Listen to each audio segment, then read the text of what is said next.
Today I read you some of the Buddhist Bible. This is one of the advices that the Buddha gave to his disciples in the Diamond Sutra. The Diamond Sutra is a collection of some of the do's, the do's, and other sutra collection of the don'ts.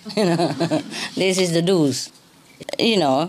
Many do's, the Buddha says. The first one, for example, is to practice charity, The first one is charity. The second is keeping the precepts, And the third one is perseverance. And the fourth is diligence. And the fifth is wisdom. That's right. The diligence in meditation practice. And the fifth one is wisdom. I have to use your wisdom. Attaining wisdom and use your wisdom. So today we are talking about the practice of selfless kindness. It's called Sila Paramita in Sanskrit. Now the Buddha talked to his disciple. One of them is a Subhuti. He say like this. Subhuti. When a disciple is moved to make objective gifts of charity, he should also practice the Sila Paramita of selfless kindness.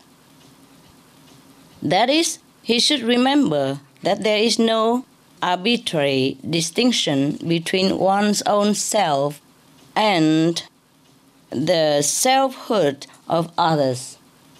And therefore, he should practice charity by giving not objective gifts alone, but the selfless gift of kindness and sympathy. If any disciple will simply practice kindness, he will soon attain Anuttara Samyak Sambuddhi. What is Anuttara Samyak Sambuddhi? It just means the highest attainment, okay? The highest Buddhahood, the Buddha nature, the complete Buddha nature. Okay, so what did the Buddha means by we have to practice selfless kindness? Anybody knows? When you give something, you expect something back, whatever. Yeah, that's good. That's right also. Okay. What the Buddha means here, I guess, is when you give, you don't think that you're giving. Because he said you should not make distinction between yourself and the other self, like between me and the chocolate over there, my choco brother over there. You see, because when you give with the objective thinking in the mind that, okay, I'm giving him something, then it's not a complete giving. It's not a Sila Paramita.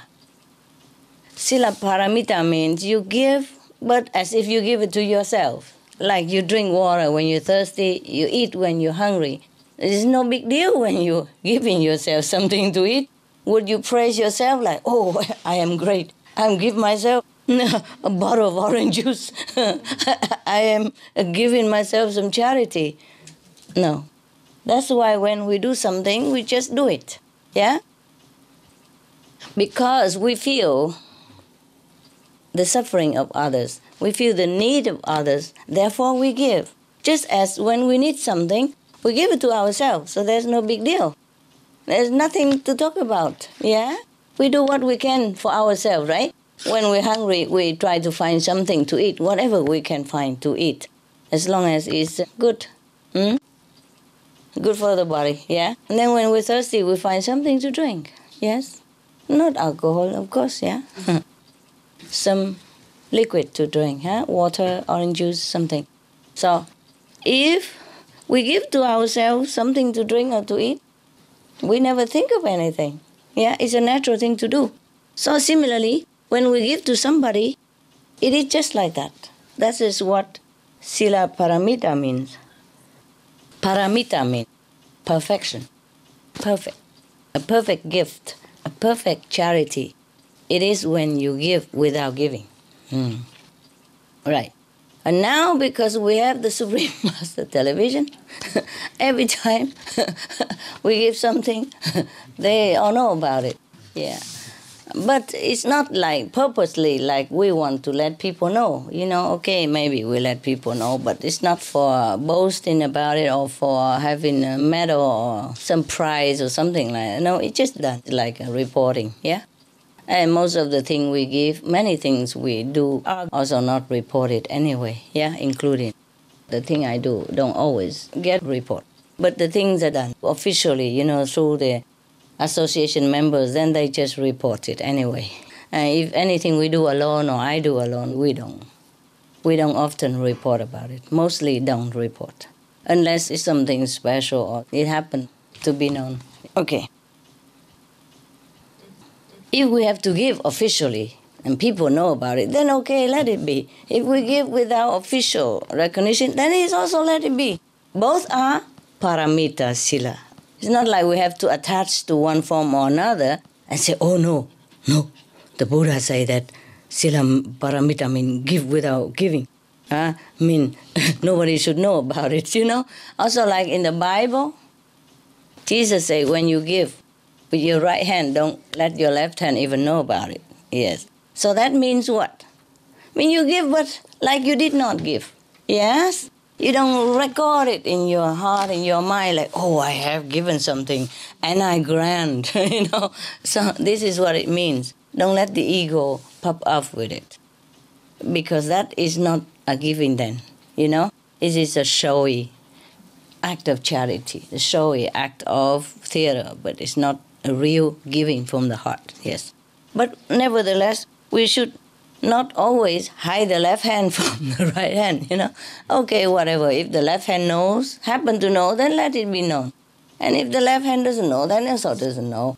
What Jesus meant and what the Buddha meant was that we don't deliberately, blowing trumpet and beating the drum whenever we give one penny to anybody or do something good. That's what it is, yes.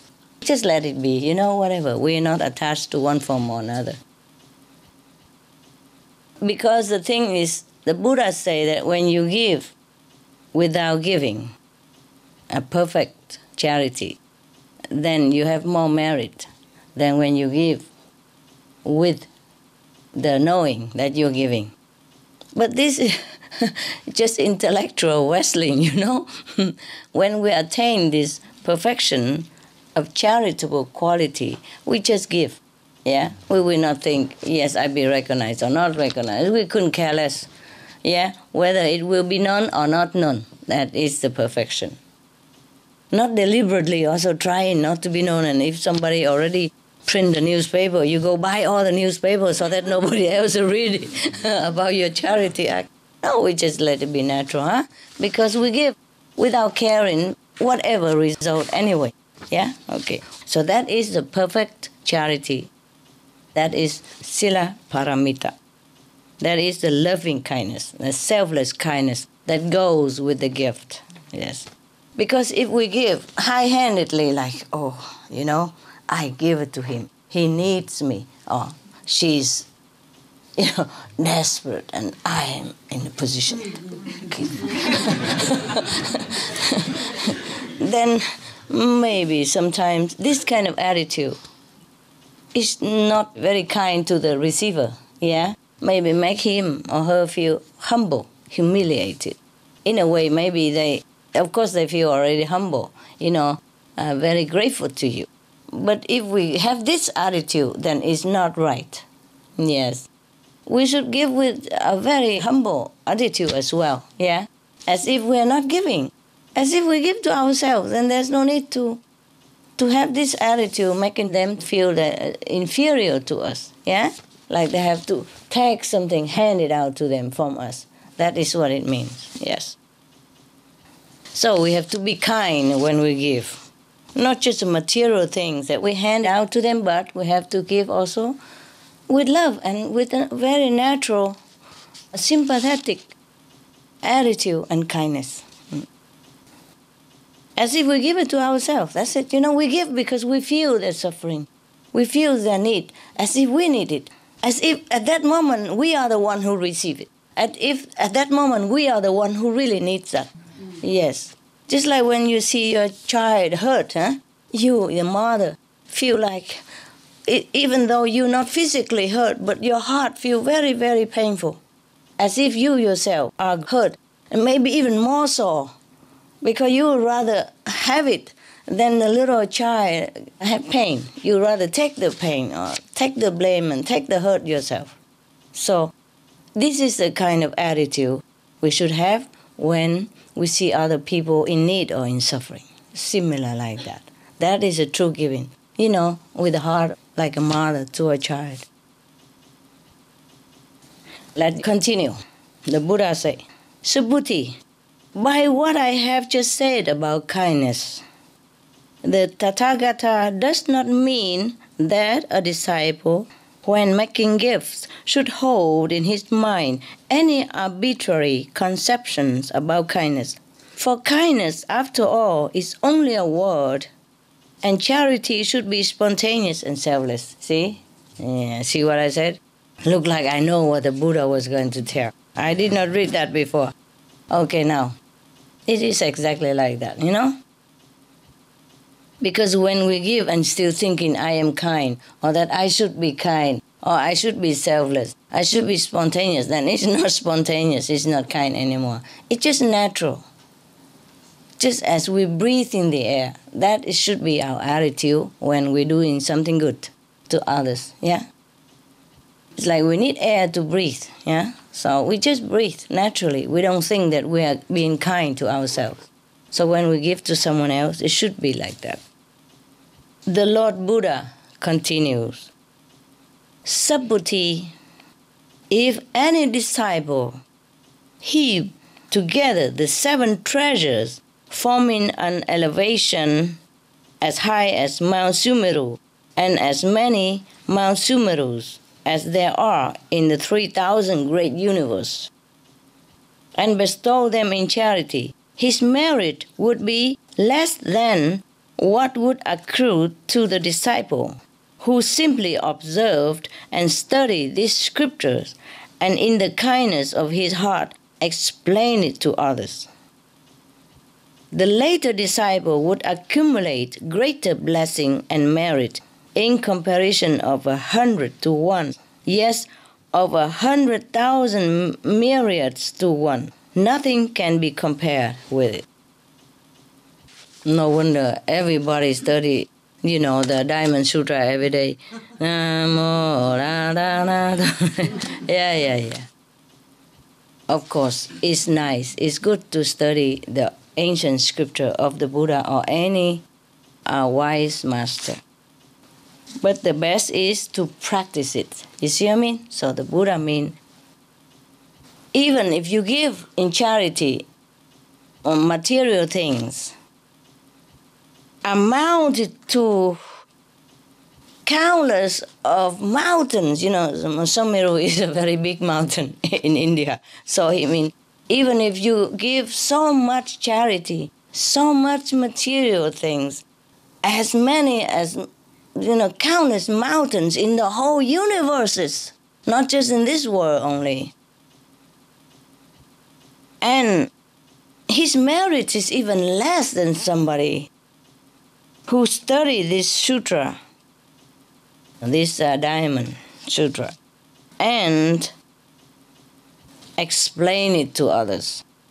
Oh my God, so I am having a big merit here, huh? I didn't know that. Otherwise, I would have read it a long time already. I did not read this. I probably read it, but not like this, huh? Read to myself when I was younger, Now I know I have accumulated lots of merit. Wow, congratulations to me. Thanks to you. Huh?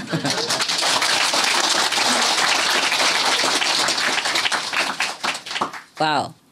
So the Buddha meant is that you study the teaching of the Buddha, especially when the Buddha was still alive, that's it, yes?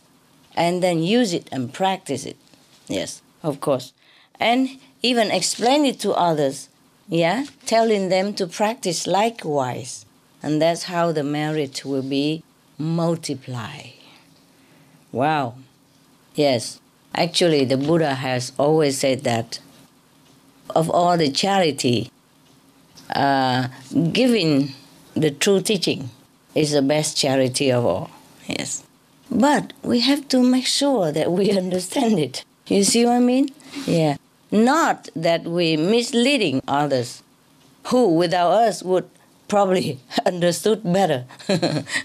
So it's not just like, okay, the Buddha say if you study this sutra and explain it to others, then you have a lot of merit, and you hurry up, go and print a lot and give it to everybody.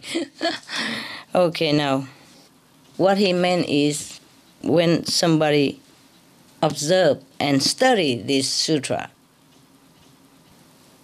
and explain to others, means he already understood. He already attained this sila paramita, perfection of selflessness, of selfless kindness. Yes, that's very difficult. Yes, observe and study and explain it to others. That means the person already almost as the Buddha or as the Buddha himself in order to understand the Buddha, no? And attain that level of the selfless kindness that have been mentioned in here. Not just reading like a parrot or reciting it like a record player. This is different. Okay, so make sure that we understand all that. The Lord Buddha continued, do not think, Subhuti, that the Tathagata, what Tathagata, you know? That means the Buddha, okay? Mean the master, the enlightened one. It's just different title they give it to the Buddha, the enlightened person, okay? The Tathagata, consider within himself, I will deliver human beings. That would be a degrading thought. Why? Because really there are no sentient beings to be delivered by the Tathagata. Should there be any sentient beings to be delivered by the Tathagata, it would mean that the Tathagata was cherishing within his mind arbitrary conceptions of phenomena such as one's own self, other selves, living beings, and universal self. Yeah. So the Buddha tells Subhuti that in his mind there's no conception of delivering, helping anybody or saving anyone. No, truly like that. Even when the Tathagata refers to himself, he is not holding in his mind any of such arbitrary thought. Only terrestrial human beings think of selfhood as being a personal possession. Subhuti. Even the expression terrestrial beings as used by the Tathagata does not mean that there are any such beings in his mind. It is used only as a figure of speech. Yeah. When the Buddha teaches disciples, he has to refer to something, the way they would understand it. Say, okay, teacher, and there's a disciple, and the sentient beings. But in his mind, in his heart of heart, he has no reference to these things. He doesn't think like that. He doesn't even need to think like that. He has never had to think like that. Everything flows from the Buddha, just very natural, simple, and just oneness with all beings. It's very difficult to explain these things, even though the Buddha has tried hard to explain it.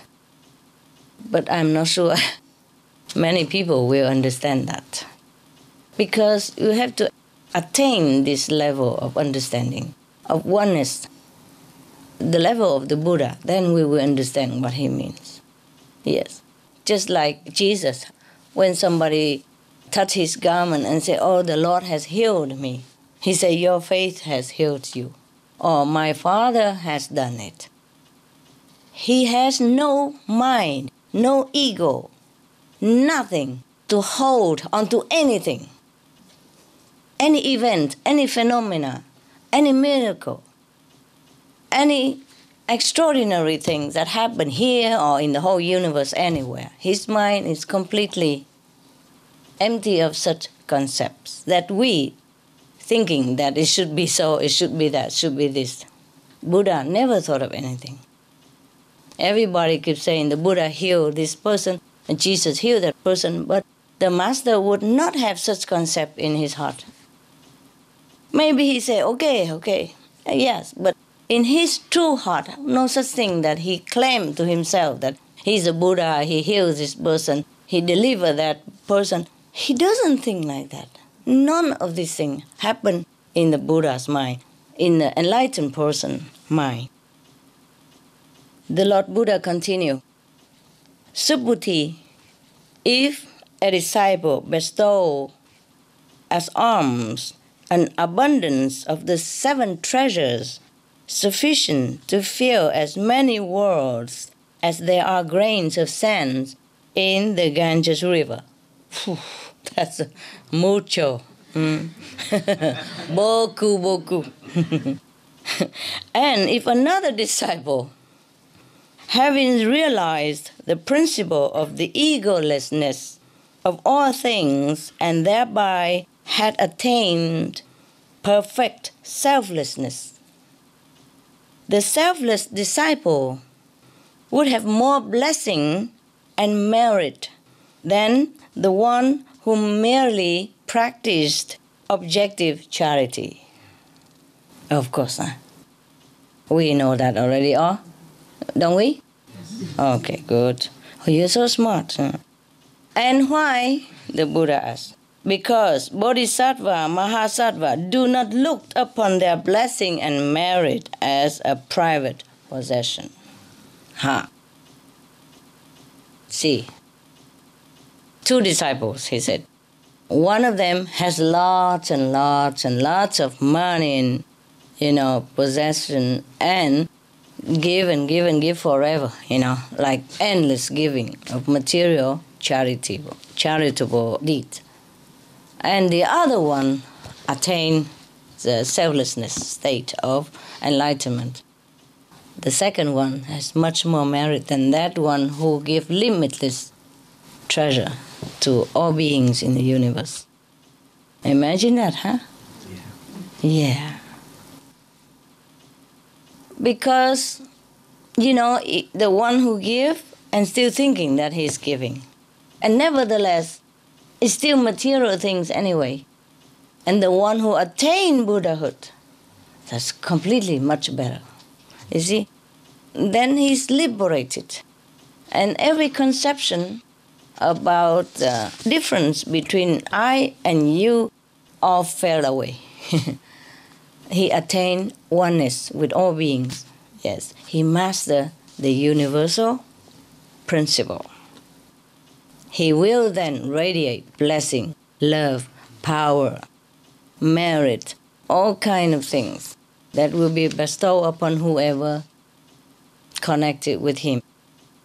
Even if he doesn't give a penny to anybody, but he gives his blessing power, then maybe that person is even getting rich from the blessing also.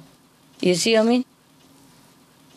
For example, sometimes you go to see an enlightened master. The enlightened master, like, for example, Kabir, he didn't have any money. He even had to go borrow money. Yes. Or any enlightened master, they don't have money to give you. Maybe they don't give you anything, but you bring home lots of blessing. And then from the blessing, you are more enlightened. Then the more enlightened, you're more intelligent and more lucky. And then you will just earn more money. But of course, maybe you don't think that is the blessing from that Buddha or that master power. Remember the joke I told you last time, yeah? The guy who prayed to get a car park in a busy traffic time, and he's in a hurry to have an important appointment, and he was praying, please, Lord, just, give me a parking space and I will go to the church every day of my life, every Sunday of my life. And then miraculously a parking space appeared in front of him, and he said, never mind, Lord, I found it.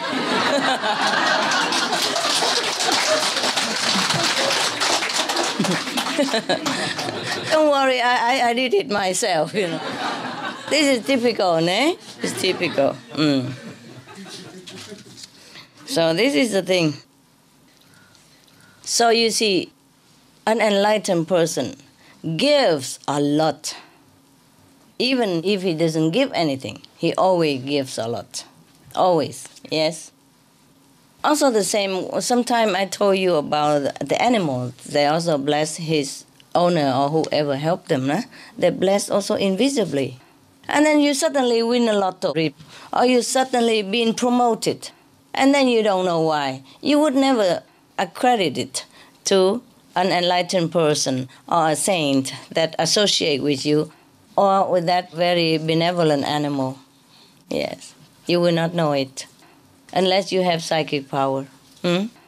Unless you have intuitive knowledge about these things, you don't know. Also, sometimes we know, eh? Do you know? Yeah. So continue.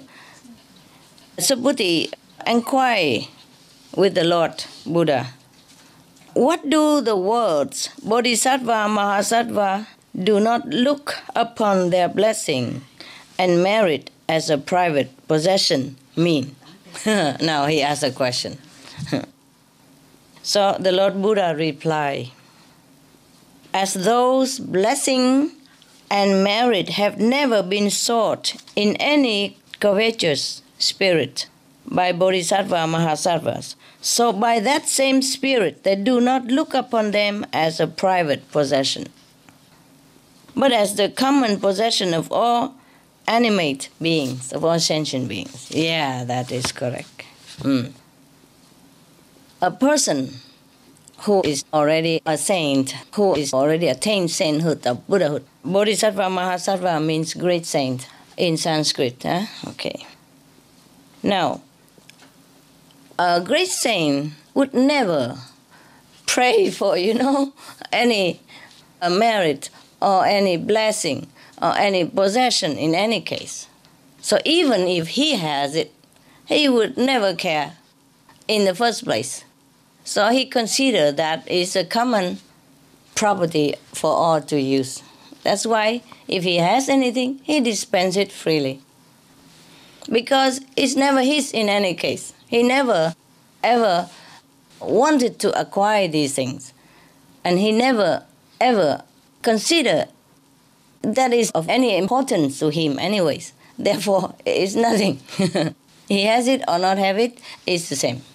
So when he has it, then it's like as if he doesn't have it. Yes. And he uses it only to benefit others. Yeah? Or himself, his family, whatever necessary, he will use it. He doesn't consider to hold it, to hoard it, and to keep it. That is not the quality of a saint in any case. If anyone is like that, you know he's not a saint. Okay?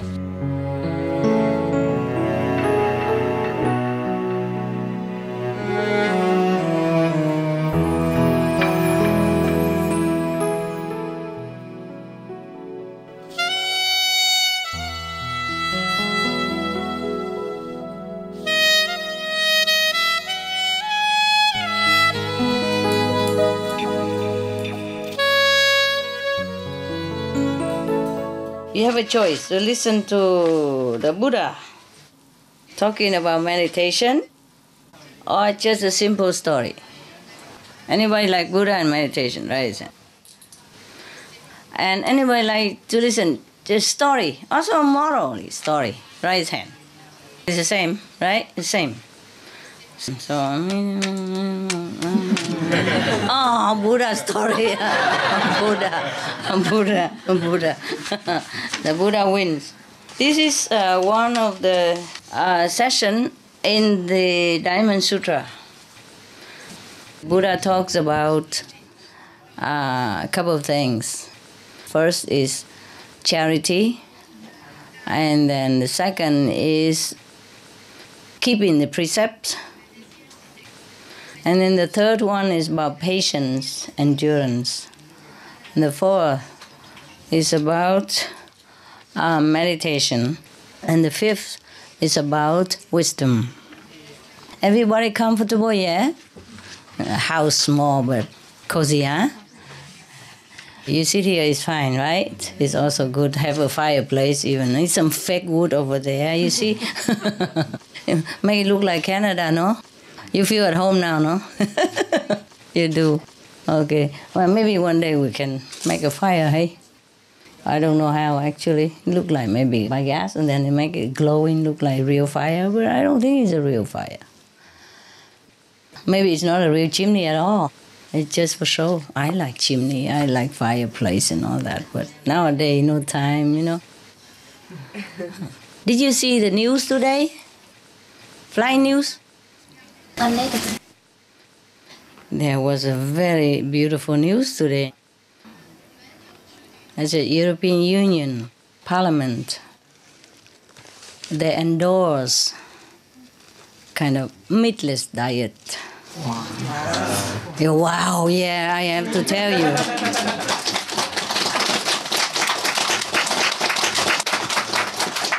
They had a meeting, and it's something like they have agreed, you know, according to all the evidence, that less meat is to cut the methane, to cut the pollution, and to halt climate change. So they're going to reconsider the subsidies for the meat industry.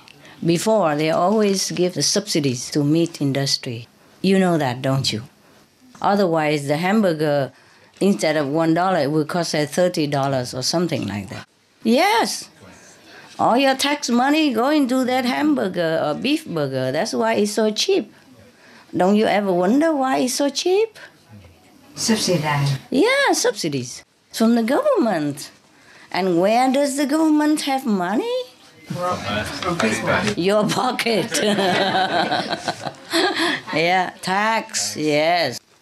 And then everybody think, oh, it's so cheap. You know, everybody go to hamburger and beef burger shop to eat. And all the money you pay all the while and you don't know. Now, of course you know. No, you don't know?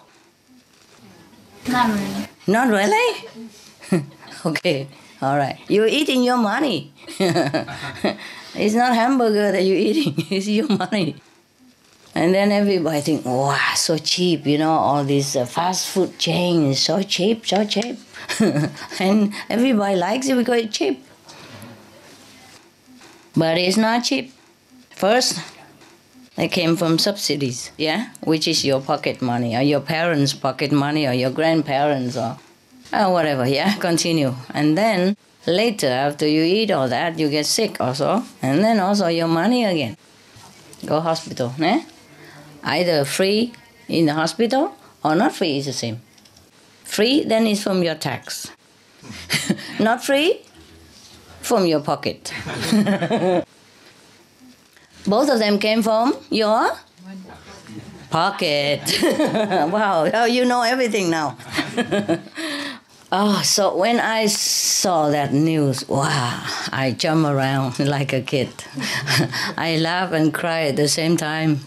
It's not a very big step, but it's a step.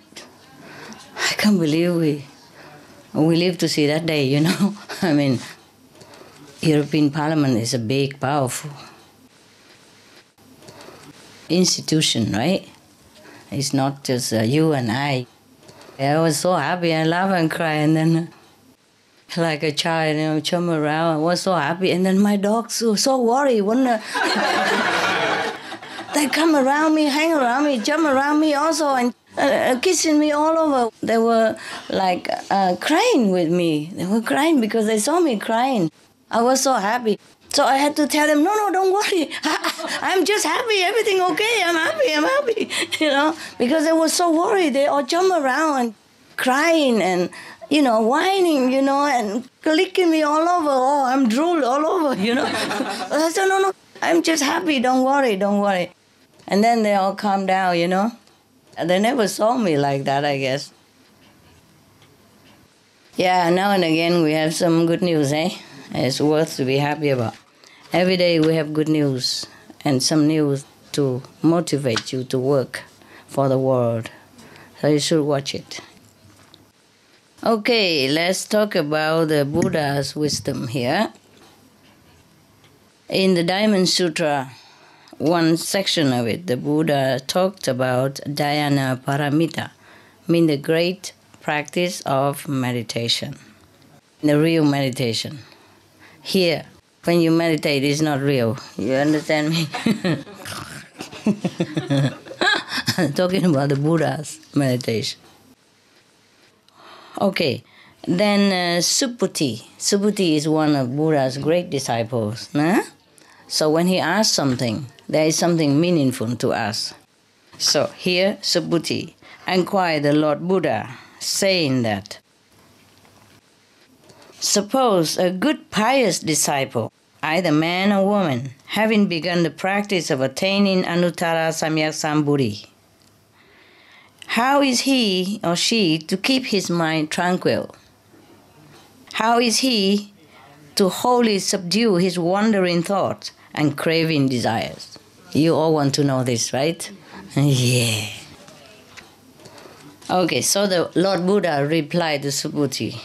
The Buddha said, Subhuti, any good pious disciple who undertakes the practice of concentrating his mind in an effort to realize Anuttara Samyak Sambodhi should cherish only one thought, namely, when I attain this highest perfect wisdom, I will deliver all sentient beings into the eternal peace. That's the only thought that a pious disciple should bear in mind during meditation, to calm his mind. That's what the Buddha said. Try it tonight. Do you know what is Anuttara Samyak Sambodhi? That's okay, the highest perfection, the highest Buddha nature, okay? Anuttara, supreme. Samyak Sambodhi is the highest Buddha nature. God Almighty, yeah? The highest wisdom. Now, when we meditate, when we undertake the concentration of the mind, we should bear in mind only one thought. That is, when I attain this highest perfect wisdom, I will deliver all sentient beings into the eternal peace of Nirvana.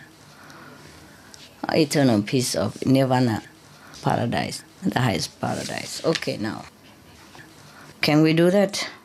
Do you have this thought in your mind when you meditate? No? What do you have? Just thinking like daily thoughts. Daily thought. Yeah. How about you? Yeah, pretty much the same. Very much. Huh? Same? Who has the same like her? Raise hand. Yes, okay. I understand. No, I don't mean like when your mind wander around, which it does. What I mean is your motive, your motivation of practice meditation is to help sentient beings, no? To help everybody else, no? At least to help yourself, to help your 9 generations, 5 generations, yeah? But better still, to help the whole human beings, the whole sentient beings, and non-sentient beings even. Nowadays, environment protection also, yeah? But in the Buddha's time, he also already mentioned that we have to protect the environment. Okay, so if we, a practitioner, can cherish this very high ideal, like, okay, I practice so that I can deliver all sentient beings, then it would be great. Then even though you have not known the whole Buddha nature, you already have a Buddha attitude. Just like a prince, he was still young. His father is still on the throne. But he must know that one day he's going to succeed his father, sit on that throne, and take care of the whole nation. He must know that already. He must have this motive in his mind. Similarly, a practitioner must have this motive, this highest ideal in the mind that one day if I become Buddha, I will liberate all sentient beings. Deliver. Deliver means liberate them, yeah? Help them to attain eternal peace in nirvana. If this purpose and vow is sincere, then all sentient beings already delivered. Wow. And yet, Subhuti, if the full truth is realized, one would know that not a single sentient being has ever been delivered. Of course, this is a diamond sutra. Huh? For all the Buddhists who don't really practice Zen or meditation, for them this is the ultimate kind of sutra, the highest sermons of the Buddha. And they revere the sutra very much. The book, the Bible. And some even put it on the altar with incense and candles, flowers and fruits, and bow to the sutra every day. And the Buddha say that if your purpose and vow, like to vow to deliver sentient beings, and your purpose and your vow is sincere, you're truly honest with your vow, truly want to deliver all sentient beings, then all sentient beings already been delivered just by your sincere motive and intention. My God, yes. But then, he said, if the full truth is realized, then that person, the practitioner, would know that there's no sentient being has been delivered. The Buddha asked, and why is that? Subhuti, because if the Bodhisattva Mahasattvas have kept in mind any such arbitrary conception as one's own self, other selves, living beings, or universal self, they could not be called Bodhisattva Mahasattvas. Yeah. And what does it mean, Subhuti? It means that there are no sentient beings to be delivered, and there is no selfhood that can begin the practice of seeking to attain Anuttara Samyak Sambodhi. Do you really understand what he's saying? Any of you understand? No? Okay. Suppose the Australian who guys came here to die. But he said, no, he didn't come here to die. So he came here to live then. Okay, now, suppose this mite here has attained Anuttara Samyak Sambodhi, means the highest perception of Buddhahood. Then maybe some trust him and, get some initiation from him.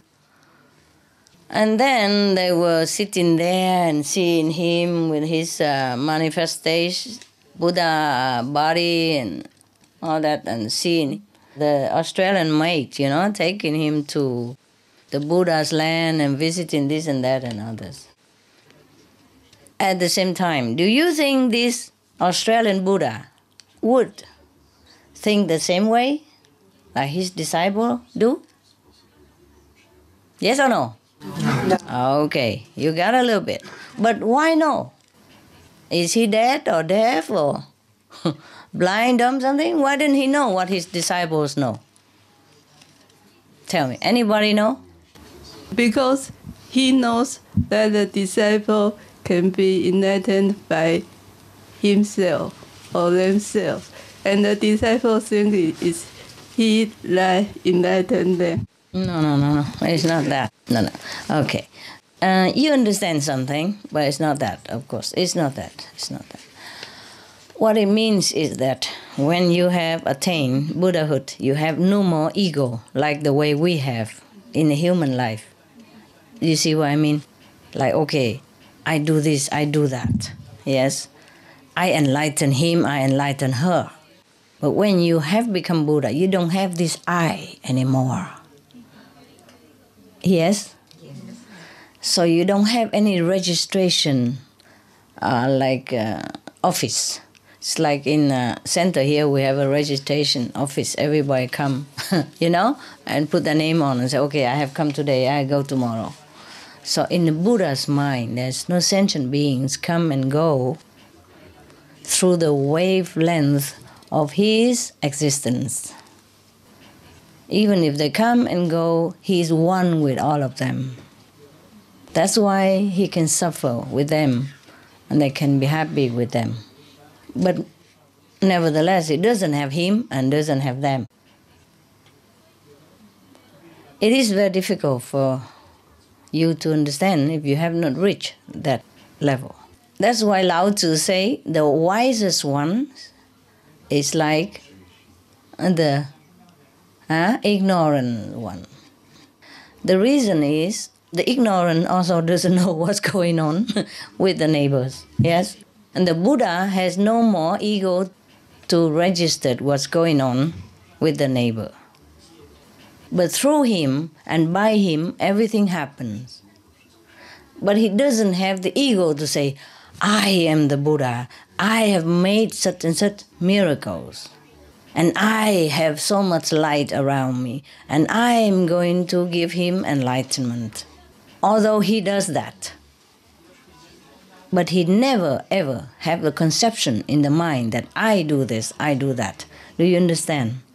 Just like Jesus say, no, not I did it, it's my Father who does it.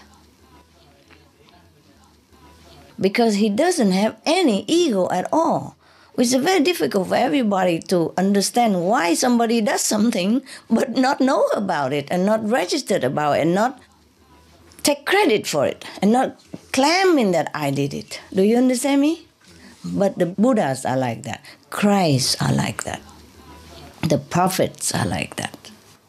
They don't register anything like that. They don't have an ego to claim that I am the one who help you. I am the one who enlighten you. They have no mind to discriminate between themselves and the sentient beings. Thus, they can deliver myriads, numerous, countless sentient beings, but they would never have a conception in their mind that I have delivered 1,000,000 people to Nirvana. Do you understand me? It's not like the Buddha become like ignorant again. It's not like that. It's just the ignorant doesn't understand. And the Buddha doesn't have the mind to understand this arbitrary concept about me and you and everybody else.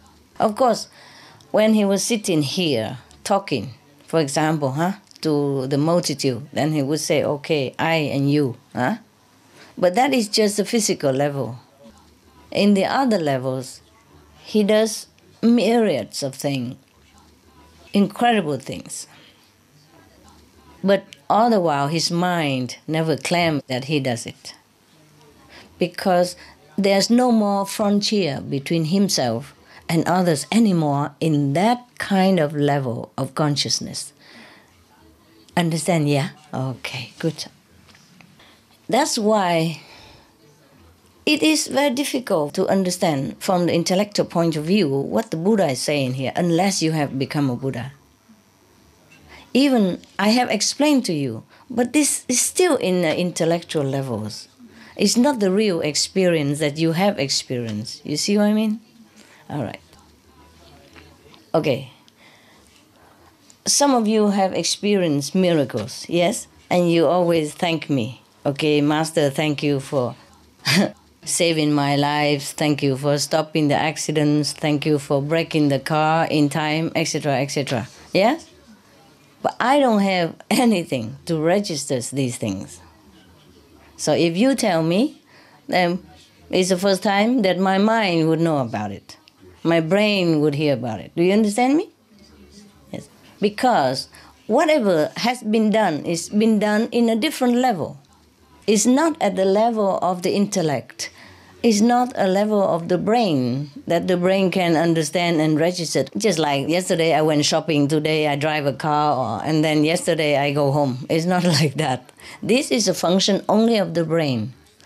And even intellectual, emotion, or understanding, knowledge, worldly knowledge, they all from the intellectual level, from the mind or from the brain only.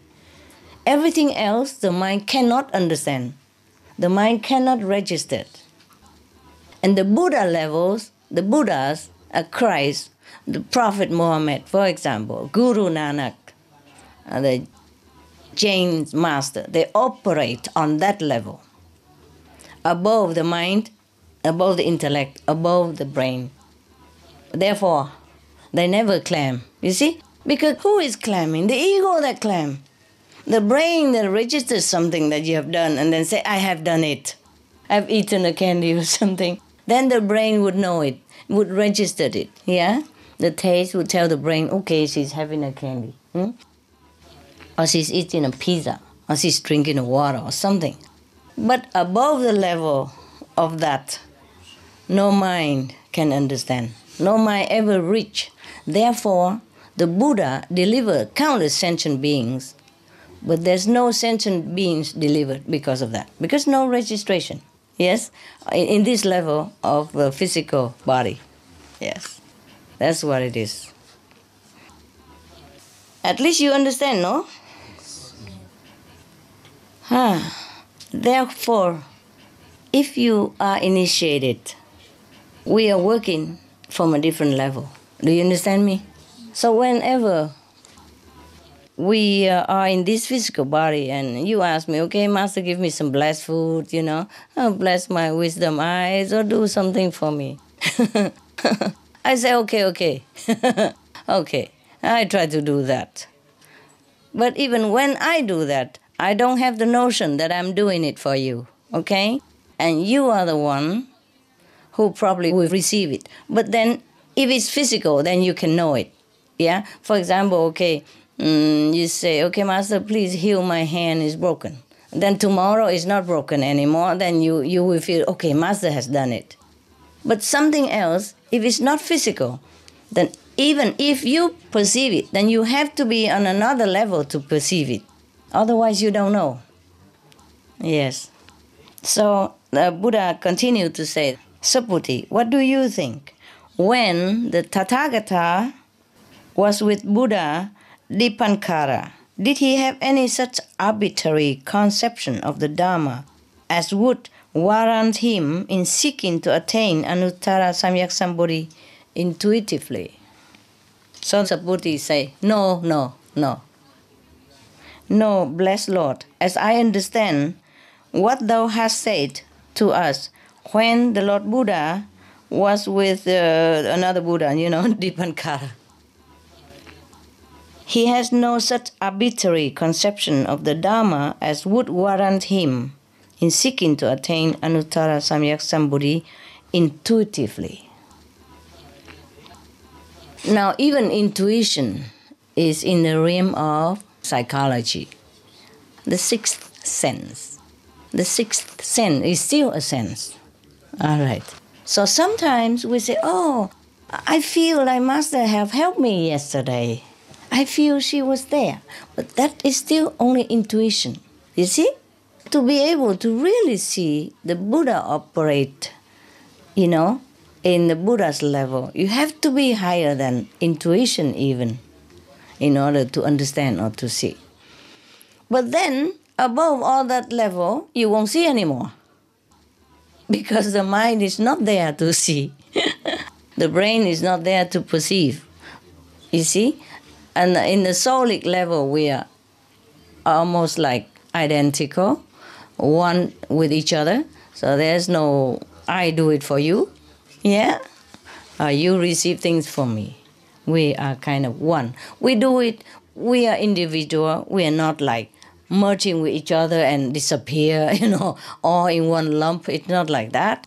But then we don't have the sense of separation. We don't need the brain to perceive the difference between us. We don't have the mind to know that, okay, the other one has done something to others. You know, it's not just like in this physical body, everything is done so obviously. I shake your hand, you know it. Yeah? I give you a piece of candy, you got it. So, physical level is completely different than spiritual level. Okay.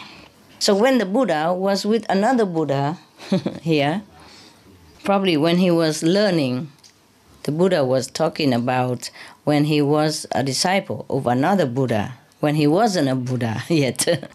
So he did not have this conception that he's going to attain the highest Buddha nature by intuition. Did you really understand? Yes. Wonderful. You're so smart. Well, thank you anyway. At least I feel like my work is bearing fruit, you know? We are not even halfway yet. Wow, my goodness. I just read it quick like a parrot. Remember when we had a charity concert in LA somewhere, yeah? And there was a man, he has a Guinness record for speaking fast, you know? He's a fastest speaker. This one I remember, but that's not Moshita. Mushita, huh? And then later, he even imparted the initiation to to the actress, you know, who also took care of that day. Ah, Debbie Reno. She also spoke very, very fast. I was amazed. It's so easy to learn so quick like that. Now, let's try. The Lord Buddha was much pleased with his answers. You are right. So, but he just figured it is not so the literal conception of the Buddha is that. Did you understand what I was talking about? No, too fast. Too fast. We rewired the tape. It is. The Lord Buddha was much pleased with this and said, "You are right, Saputi. Speaking truly, there is no such arbitrary conception of the Dharma as that. If there has been, Dipankara Buddha would not have foretold that in some future life I would attain Buddhahood under the name of Sakyamuni." That was when he wasn't a Buddha Sakyamuni yet. He was a disciple of Buddha Dipankara. Now, what does this mean, Saputi? The Buddha kept asking. It means that what I attain is not something limited and arbitrary that can be called Anuttara Samyak Sambodhi, but is Buddhahood whose essence is identical with the essence of all things and is universal, inconceivable, inscrutable. Yeah, that's what I believe. Yeah, incomprehensible. Yes, this is a problem when you try to bring something as abstract as a Buddha nature and try to put it into print, into words, into this cold and flat language of the human race. Then it become all like this, you know, all wired. Okay, we can read it. The Buddha was exceptional, was incredible that he could even brought it into words, yeah? And then you must bear in mind that after the translation, there's not much of a wire left anymore. Might be a different kind of wire. Oh, wow. Universal, anyway, believe this. Whatever it is, he say, is universal, is inconceivable, and inscrutable, okay? That's it. That's the Buddha nature. Now you cannot say that you don't know what Buddha nature anymore. The Buddha told you already. Okay? Got it? Incomprehensible. All right. That's what it is. There was a Korean Zen master. He's very cute. He taught somewhere in America, somewhere near New York State, yeah? He always taught people just anything, don't know. That's it. One word, don't know. Anything you don't understand, don't know. Anything you desire, go straight, don't know. One word, don't know. And that is the overall cure for everything, for his disciples. What he means is that you cannot comprehend the true things anyway. You know, the phenomena, we might see it like, okay, this man is in love with that woman. Maybe that is a physical phenomena that we can see and perceive and calculate with our mind. But the truth is not always like that. It might have been that there have been enemies in the past, and now they came together to balance out, the debt, to making it up, yes, to annul the animosity, between them. Yes. Or they might be in debt with each other, and now they have to come back together, maybe as lovers or husband and wife, maybe for a long time, for a whole lifetime, maybe for a short while, depends on how much debt they have to pay. So sometimes the poor husband already finished the debt, so he has to go, or he wants to go, and the wife says, oh, he's so unfaithful to me, he left to me. For example, like that. So anything in life, it's not too bad to follow that Korean master, He's a monk, a Korean monk. Everything just don't know. Anything explainable or inexplicable, just go straight, don't know, he said like that. Oh, we truly don't know, huh? It's not like we really know anything, do we? No, huh? Even the Buddha nature, he says, don't know. Incomprehensible. Inscrutable. It's been a long time since I read the Diamond Sutra. I read them when I was younger, 20-something. And I revered it like a treasure because my monk masters, told me that this is the ultimate of all the sutras. You have to revere it. Then you will understand everything. Then you'll be liberated. Then you are a true good Buddhist. So I read, I read very fast because it's a long one. So I read faster than now, of course. In the morning, I don't have much time. That's why all the monks, they keep the rhythm with the wooden fish, And then he read faster than Mushita. The man who has the world record for faster speaking. And the Buddhas had taught many sutras like this. And they're all precious, according to my monk's teacher at that time. But they just give you one at a time, Because if they give you everything at one time, nothing is precious anymore. Okay, now we continue with this. It's very short. It's only 1.5 pages, and we had fun. Okay, now, the Buddha continued. He said, Subhuti, suppose there should still be a disciple who asserts that the Tathagata had some ideas about the Dharma that guarantee him in seeking to attain Anuttara Samyak Sambodhi. Be it understood, Subhuti, that the Tathagata truly had no ideas of the Dharma that warranted him in seeking to attain Anuttara Samyak Sambodhi. Okay. Yeah. Now you understand, right? You know what Tathagata is? It's a Buddha. It means a Buddha. Okay. Also the same. Just one of the name of the Buddha. Like sometimes you say to God, "Oh God, Almighty, all merciful, omnipresent, omniscience." Different. Now the Tathagata means a Buddha.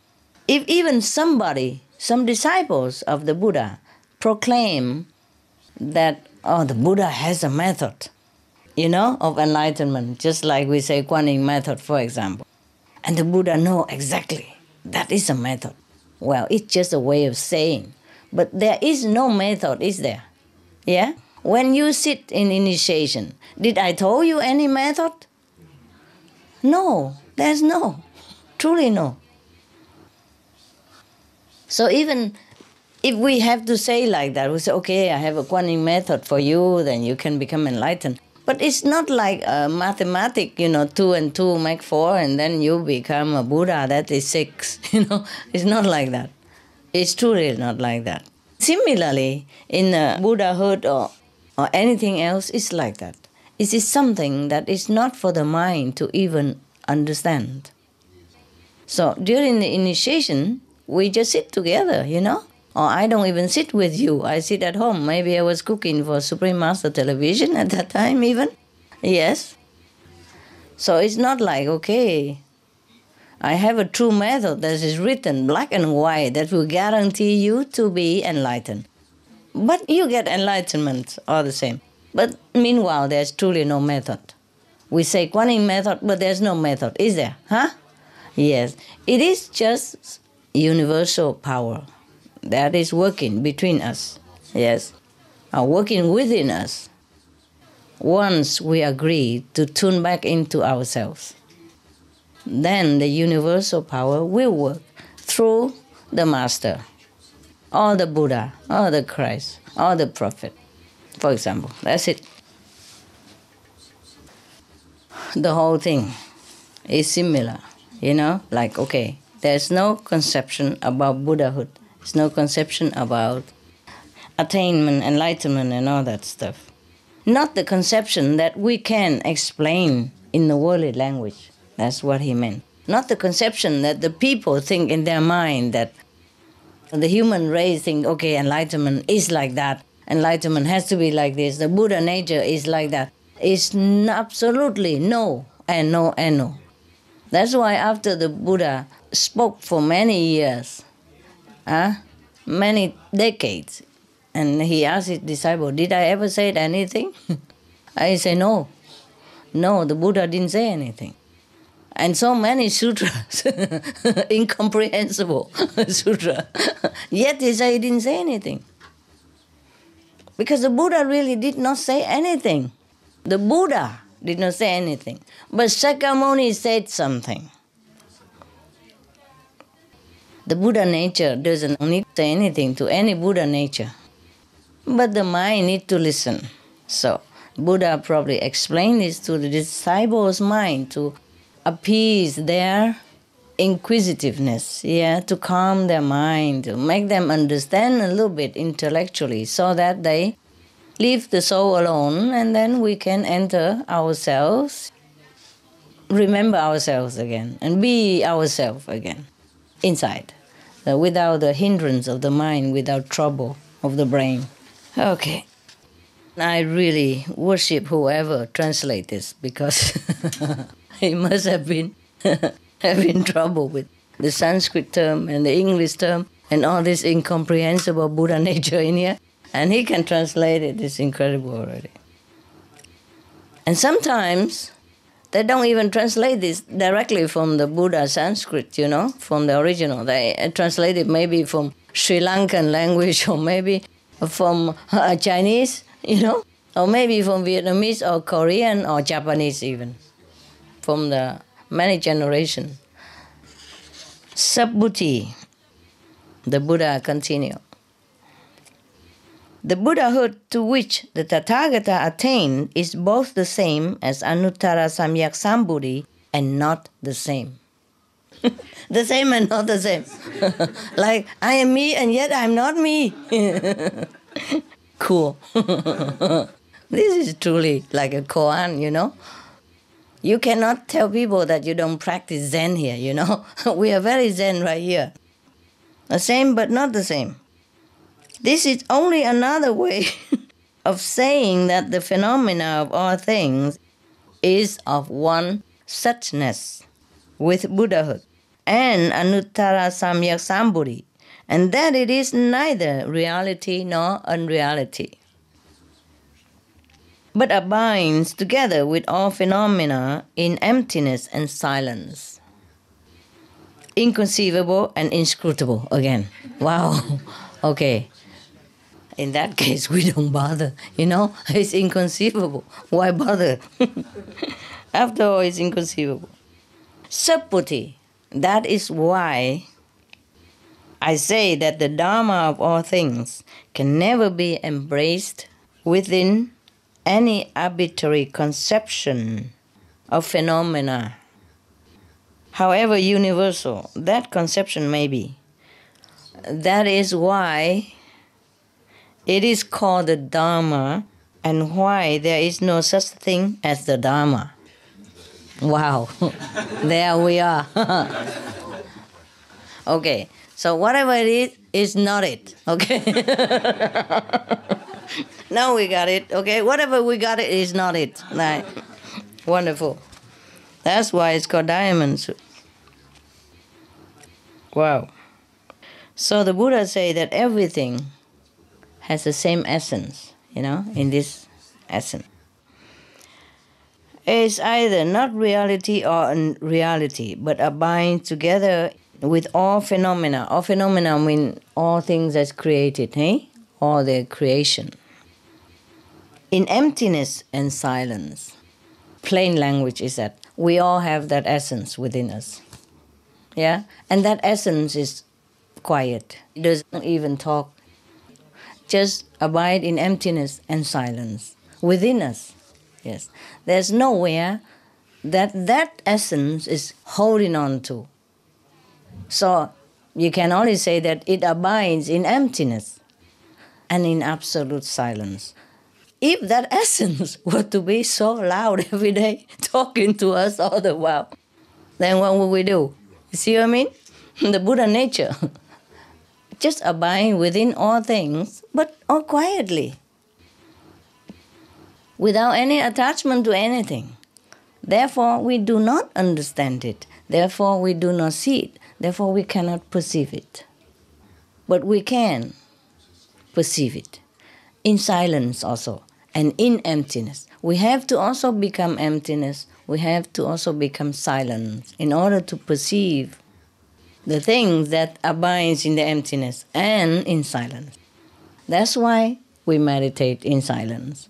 We merge again with emptiness and with silence. And then we perceive that which is ourselves, which is, the essence of all things. And that's why we perceive that all things are one together. At that moment, the moment of deep concentration, we perceive somehow that we are all one. But at that time, we don't even feel that we and everything are one. It's just oneness. It's just oneness, one thing. So it's still inconceivable and inscrutable. So Sabuddhi. That's why the Buddha say the Dharma. Dharma means teaching in Hindu, in Sanskrit.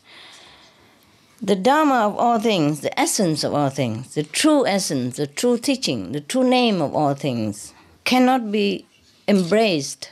You cannot understand in any of the arbitrary conception of this worldly language. That's what the Buddha means. That is why it is called the Dharma and why there is no such thing as the Dharma. Okay, we stop it here because that's it. Okay? Isn't that wonderful? Yeah? Okay. Do you still want to seek your Buddha nature since it's not a Buddha nature? You want to still come here to learn the Dharma since it is not the Dharma? So what do we do? You still want to sit around, yeah? Still want to know Buddha nature, yeah? In silence, yes. Well, all the things that you said to me, like, oh, Master, I meditate and I reap big benefits. Yes, I have this and that, miracles happen to me. These are just small things. Yeah, these are just the little toys for comfort while you are in this transient and suffering world. But Buddha nature is yourself. It's something greater than all these phenomena, greater than all these miracles. So don't be so happy just some miracles happen. Okay? Strive further. Go more inward. You have to aim to get the real essence of all things. Yeah? The real self. Yeah? Do not stop at miracles. Miracles happen all the time, whether you know it or not know it. Why? You are a miracle. You are the treasure of miracles. And when you awaken that miraculous power within you, things all come out. All sorts of things come out. Like this box here is full of candies. If they cover it, you don't see it. I just empty it all out, and then you see all sorts of candies. It's originally in there already. Okay? It's like here you don't see anything but the juice in it. Yeah. If you open it and you put out, all juice come out. So either you think the Master make miracles for you, or either you think you have miracles within you. Both are correct. Because we are one. Okay? Your treasure is my treasure. Okay? Your problem is my problem. It's just the time and space and physical condition separate us, make us think that we are not one, but we are one. That's all there is. Okay? And so we have to seek this oneness, yeah? Seek the true nature of all things. Within the tree, within the stones, within the fish, within the worm, within the insect. Yeah? Within yourself. This is what we want to seek, because we are all one. So if you're liberated, then all the things that liberated also. That's why the Buddha say, truly, if you sincerely want to deliver all sentient beings, then all sentient beings will be delivered, but none will be delivered at the same time. Because we are one, so there's no sentient beings. But nevertheless, if we become Buddha, then we realize that we are one. Otherwise, there are a lot of sentient beings. Yeah? Because we don't realize the oneness yet. But once we truly want to deliver all sentient beings, then we became Buddha. And then everything is free. Not the 5 generations, but many generations.